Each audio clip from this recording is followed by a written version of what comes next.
এবং টিস্যুর কোয়ালিটিটা কি? আপনি সারা জীবন 10 বছর 20 বছর টিস্যু ব্যবহার করছেন, আসলে আপনি কিন্তু শুধু ব্যবহারই করেন, আপনি টিস্যু কোয়ালিটি জানেন না বা বোঝার চেষ্টা করেন নাই। কোন টিস্যুকে আমরা ভালো বলবো, কোনটাকে খারাপ বলবো, এটা কিন্তু একটা মজার বিষয়। আমরা অনেকদিন ব্যবহার করি, কোনটা ভালোকে বলবো কোনটা খারাপ বলবো, এটা টেস্ট মেজারমেন্ট কি? এটা টিস্যুর অনেক ধরনের টেস্ট মেজারমেন্ট আছে। তার মধ্যে যদি প্রধান জিনিসটা হচ্ছে এটা মানে কতটুকু পানি সক করতে পারছে, শোষণ করতে পারতেছে। মূল কাজ তো এটার পানি মোছা। পানি মোছার এটার ক্যাপাসিটিটা কত, এটা হচ্ছে টেস্টের একটা কোয়ালিটি। অর্থাৎ এই টিস্যুতে যদি ময়েশ্চার থাকে তাহলে কিন্তু এটা বেশি পানি শোষণ করতে পারবে না, অর্থাৎ আগেই নিজের মতো পানি আছে, আর কতটুকু পানি শোষণ করবে। আর এটার মধ্যে ময়েশ্চার না থাকলে কিন্তু অনেক পানি শোষণ করবে। তো ময়েশ্চার কেন থাকবে আর কেন থাকবে না? সাধারণত রিসাইকেল টিস্যুগুলো এগুলো কিন্তু শতবার হাজারবার কিন্তু বারবার রিসাইকেল হচ্ছে, আবার যাচ্ছে, আবার রিসাইকেল হচ্ছে, আবার যাচ্ছে, অনেকবার রিসাইকেল হয়। এই রিসাইকেল হওয়ার কারণে টিস্যুর যে ফাইবার অর্থাৎ টিস্যুর ভিতরে যে আঁশ, এই আঁশটা ভার্জিন পাল্পের ক্ষেত্রে এটা হচ্ছে অনেক লম্বা থাকে। এই টিস্যুর স্ট্রেংথটা অনেক ভালো থাকে, অনেক বেশি টিস্যুটা শক্তিশালী হয় এবং ওখানে পানি অ্যাবজর্ব ক্যাপাসিটি বেশি। আর এই টিস্যুর মধ্যে যখন আপনি রিসাইকেল ঢুকাই দিবেন তখন দেখা গেল এটার কিন্তু ক্যাপাসিটি কমে গেল, অ্যাবজর্পশন ক্যাপাসিটিও কমে যাবে, এটার স্ট্রেংথ কমে যাবে। কারণ বারবার রিসাইকেল হওয়াতে এটার যে ফাইবার বা যেটা আঁশ বলি এটা ছোট হতে থাকবে, যতবার রিসাইকেল হবে ততবারই ছোট হতে থাকবে। টয়লেট টিস্যুর ক্ষেত্রে যে জিনিসটা আমরা আসলাম যে দুটা কালার হয়, একটা গোল্ড একটা সাদা। সাদাটাতে বলেছি, জাস্ট সামারি বলি, রিসাইকেলের সাথে আপনার ভার্জিন পাল্পটা যুক্ত করা থাকে।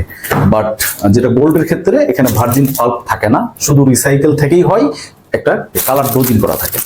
বাজারে আবার দেখবেন যে এটা রিসাইকেল, এটার আবার দাম বেশি, আর যেটা সাদা এটা ভার্জিন থাকা সত্ত্বেও এটার দাম কম। আরেকটা মজার বিষয়, এটার কারণটা কি? এটার কারণটা হচ্ছে এটা হচ্ছে কোয়ান্টিটি, ওজন। এটার ওজন বেশি দেয়, এটা কেজি হিসাবে মানে দাম কম, বাট যেহেতু ওজন বেশি দেয় এই জন্য টোটাল এই টিস্যুর দামটা বেড়ে যায়। এটা খুব সম্ভবত এটা 125 গ্রাম থাকে যেটা গোল্ড, এই জন্য এটার গায়ের মূল্যটা অনেক বেড়ে যায় এটা।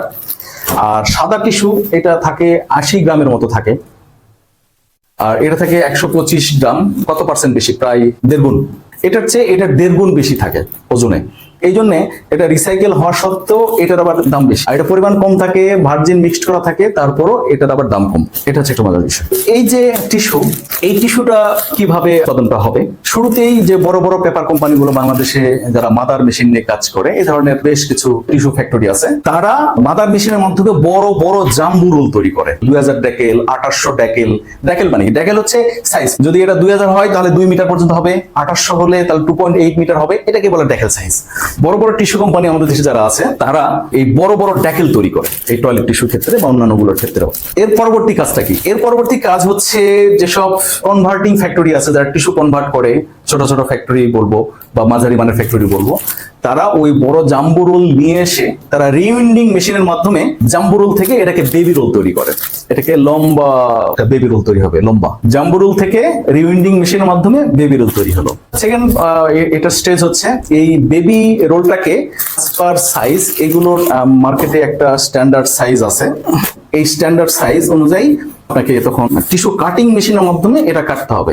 জাম্বো রোল থেকে আগে বেবি রোল হলো, এই বেবি রোলকে আবার কাটিং মেশিনের মাধ্যমে এটা আবার কাটতে হবে। টিস্যুর ক্ষেত্রে আমরা বলবো ছোট বা মাঝারি মানের উদ্যোক্তার জন্য প্যাকেজিং মেশিনের ওই রকম ভাবে কোনো প্রয়োজন হয় না। এটার প্যাকেজিংটা বড় কোম্পানি ছাড়া তাদের অটোমেটিক প্যাকেজিং মেশিন দরকার হয় না।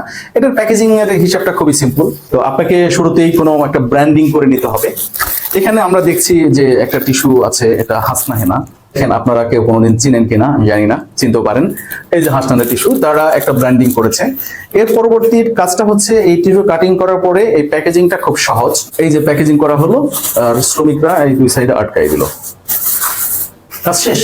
বেশি প্রোডাকশন ছাড়া আপনার জন্য কোনো ওই টিস্যুর আলাদা কোনো প্যাকেজিং মেশিন দরকার নাই। এটা টোটালি ম্যানুয়াল প্যাকেজিং, এটা আমরা টয়লেট টিস্যু ক্ষেত্রে। আর টয়লেট টিস্যুর ক্ষেত্রে যদি আমরা আদ্যপ্রান্ত ধারণা যদি ক্লিয়ার করে থাকতে পারি, জাম্বু রোল থেকে হবে বেবি রোল, বেবি রোলকে কাটিং করে ছোট ছোট পিস আকারে হবে এবং এর পরবর্তীতে এটাকে নিজস্ব ব্র্যান্ডিং অনুযায়ী এটা প্যাকেজিং করতে হবে। এর পরবর্তীতে এটাকে 12 পিসের একসাথে করে 12 পিসের পলিতে, ওটাও একটা ব্র্যান্ডিং থাকবে, 12 পিসের পলি করে তারপরে তাদের মার্কেটে যাবে।